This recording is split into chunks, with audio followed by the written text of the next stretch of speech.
So this video is going to be discussing the idea, it's kind of a bounce off of the last video, but this video is going to be discussing the idea of an immaterial reality.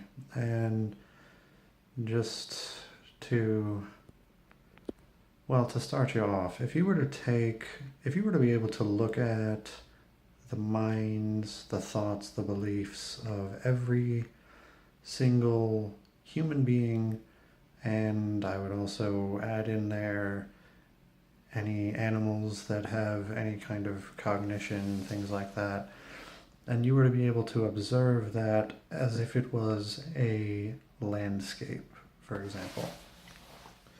So you have the belief systems of very large numbers of people that will basically be that essentially act in much the same way as organisms do in the material world. Ideas will change, they will grow, they will respond to their environment. Many ideas will actually reproduce and pass on certain traits to their offspring and not others. They'll maintain a form of homeostasis of sorts, wherein they don't get corrupted by other ideas, the environmental factors of ideas or ideology or belief, if you will. And I went through the the 7 characteristics of life. I mean, several ideas will actually swallow up other ideas, and in a sense they almost metabolize them, so that you do sort of get that one. And the only one that I wasn't actually able to find any correlation for was being made of cells, which, now that I think about it, one could actually make the argument that human beings and thinking beings of any stripe actually make up the cells of these organisms. So there's actually 7 characteristics of life that are all actually found in immaterial things. So, for example, if I was to look at, say, something like a meme, it's a very small idea, it's moderately inconsequential, it is rapidly mutating, it bears a lot of similarities to something like a virus or a bacteria, as some people have pointed out before. It's not coming to my mind exactly where I first heard that, but if you were to think about things like, for example, a nation, nations actually have a lot of the traits of living organisms, especially when it comes to ideas. That the Bible often references nations in terms of being animals. For example, Greece at one point was described to be something like a ram with a couple of horns going out doing blah blah blah. But basically, nations have almost animalistic tendencies. They are, generally speaking, largely concerned with their own needs and so on and so forth. But as with any other sort of as with material biology and ecology, there are those that are more social, more cooperative, those that are more similar. The very different political ideologies almost make for different species, if you will, on this immaterial level. Occasionally a nation will consume another nation, and then or a nation will split and it will reproduce, and then there will be another one, but it will actually carry on several of the traits of its progenitor. So, I mean, perfect example would of course be the United States. I mean, Britain, in a sense, reproduced, and as with any birth, it was painful and for both sides, but once all the screaming was done, there was a fairly moderate joy on both sides, and there's quite a good relationship between the United States and Britain. I mean, as far as these things go, that is. But ultimately, just looking at it like this, and then you have other things like, for example, religions or faiths that all are made up of individual cells, people, blah blah blah. And very many faiths will actually appear to interact with the world like personal beings. So this is one of the reasons why I feel like there is a very solid reason to believe that there are spiritual entities that actually interact with us. The way that they're going to interact with the material world is through us, however, for the most part, I should say. So, for example, if you have a clash of different faiths, let me take it slightly back.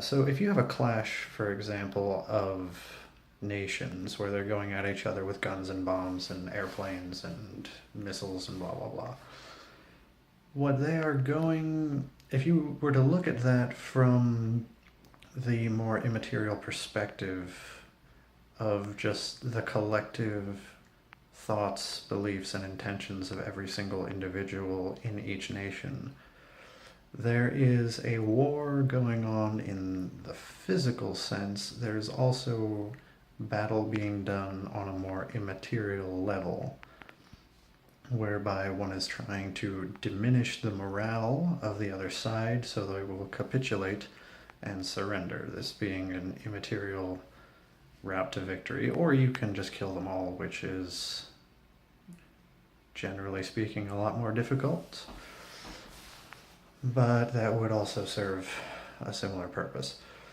So, yes, here I was. So ultimately, if you were to actually look at this immaterial aspect of reality, what goes on in that immaterial world, if we'll call it that, is in fact going to impact the physical reality in remarkably tangible ways.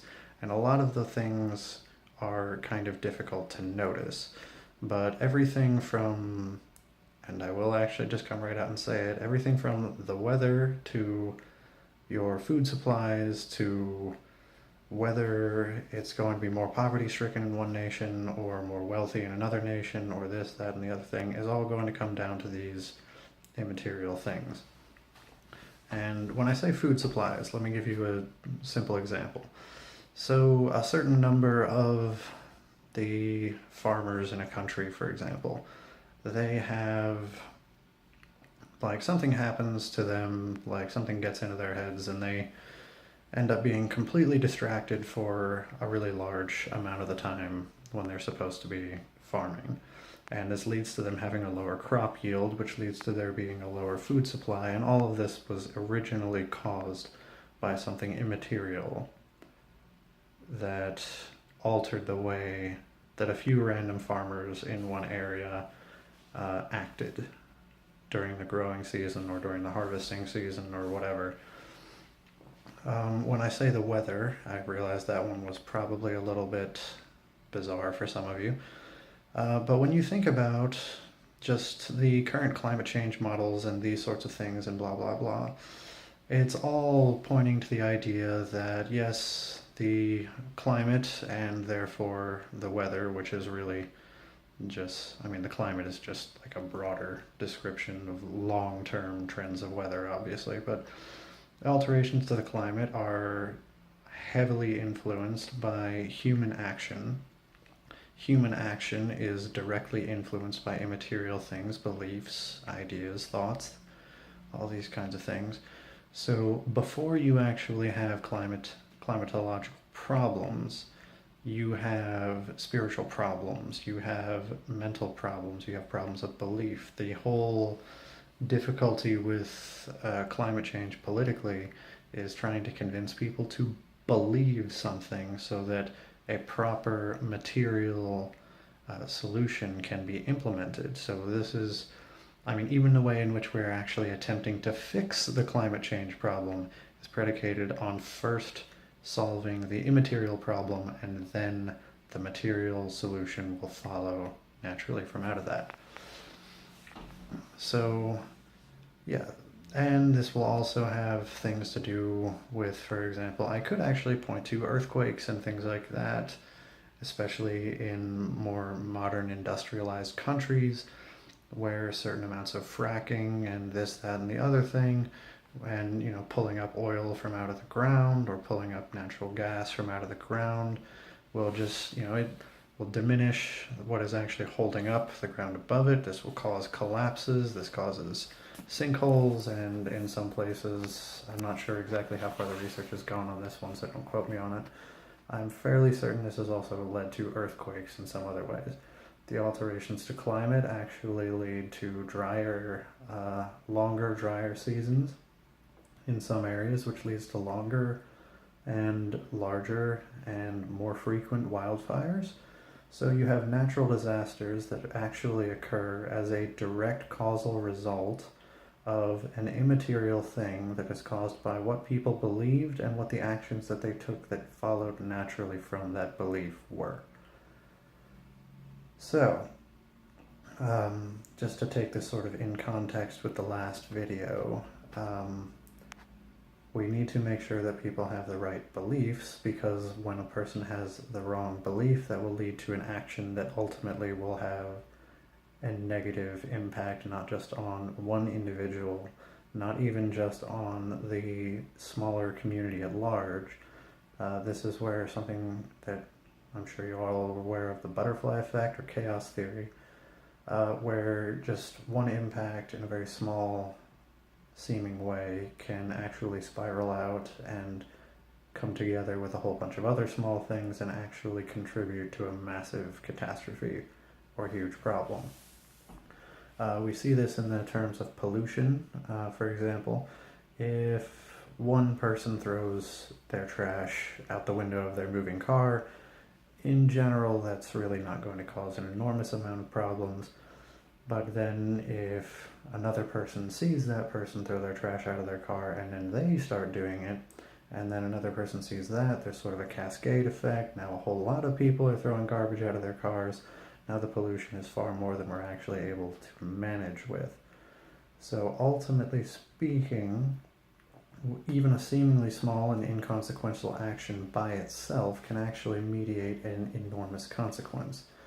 This is why sin is actually such a problem, because it's, for example, if you get angry and then you snap at somebody who didn't really deserve it, but you did it anyway, you get angry and you snap at that person, which may inspire somebody who sees you doing that to then end up going and snapping at somebody else, because it's been more normalized in their own mind because of them seeing you do it. You've caused a detrimental impact to the mind of the person who you snapped at, and that person may subsequently then go and take actions that will cause harm to others, and it spirals out. And then when you throw a whole bunch of people doing things like this, negative things, a whole bunch of people shoplifting, for example, can actually have a serious detriment to a certain business, which will lead to them raising prices, which will lead to fewer people being able to afford services, which will lead to Z, which will lead to A, which will lead to B, and so on and so on and so on. So basically, the reason that sin is such a problem is that it is never just the one single action that's the problem. It's everything that naturally follows afterwards from that action that is caused both directly and indirectly by that action. There's absolutely nothing wrong inherently with using a car. But if a whole lot of people are using cars that have very poor emission standards, that are not being properly, they don't have the right mufflers, they don't have this, they don't have that, and there's not really any solid way of doing carbon capture and all this kind of stuff, then this is going to mediate climate change and natural disasters. So it is the same kind of thing with sin, just in a lot of cases it's much more difficult to see. In the same way that in a lot of ways climate change is fairly difficult to see, but we have actually managed to trace it back to certain actions that are taken by large numbers of people. So when large numbers of people commit the same sins, then you end up with moral depravities that lead to moral and spiritual disasters. Thank you for watching this video. May God lead you and guide you into all truth. Have a good one.